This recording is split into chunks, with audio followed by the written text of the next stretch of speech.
अक्सर राजनीति में सियासी संकट की बात सामने आती रहती है कि राज्य में इतने विधायक बागी हो गए हैं, इतने दूसरी पार्टी में शामिल होना चाहते हैं और इन गतिविधियों से राज्य में बनी बनाई सरकार तक गिर जाती है और हर बार दल बदल कानून की चर्चा होती है।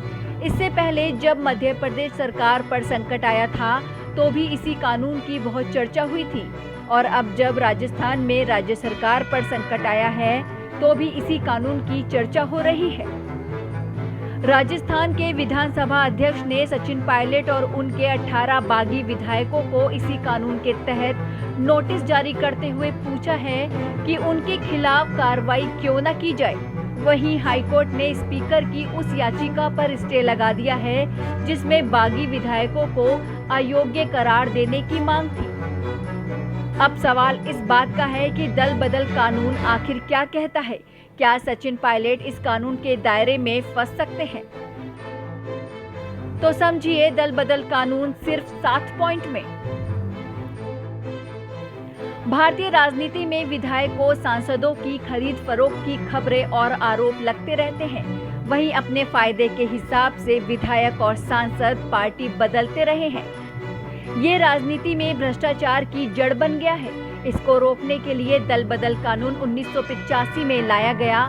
संविधान में 10वीं अनुसूची जोड़ी गई। ये संविधान में 92वां संशोधन था।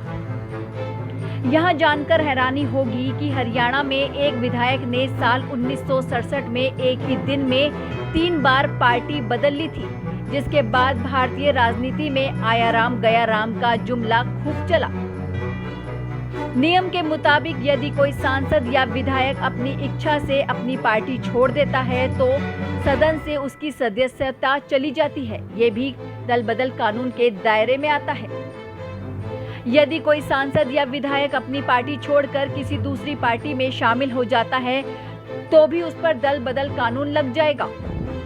यदि पार्टी के विहिप का उल्लंघन करते हुए कोई सांसद या विधायक सदन में खिलाफ वोट करता है तो भी इसी कानून के दायरे में आता है। सचिन पायलट को सीएम अशोक गहलोत इसी दायरे में ला सकते हैं। कोई सदस्य पार्टी को बिना सूचना दिए सदन में वोटिंग के दौरान गैर हाजिर रहता है या यदि कोई मनोनीत सदस्य 6 महीने के अंदर पार्टी बदल लेता है तो इन सब के दायरे में दल बदल कानून आता है और सीएम अशोक गहलोत इसके तहत ही सचिन को इस दायरे में ला सकते हैं। हालांकि सचिन पायलट की ओर से अदालत में दलील दी गई है कि उनके खिलाफ इस तरह की कार्रवाई या नोटिस नहीं दिया जा सकता, क्योंकि नियम के मुताबिक पार्टी व्हिप का उल्लंघन तभी माना जाता है जब विधानसभा चल रही हो।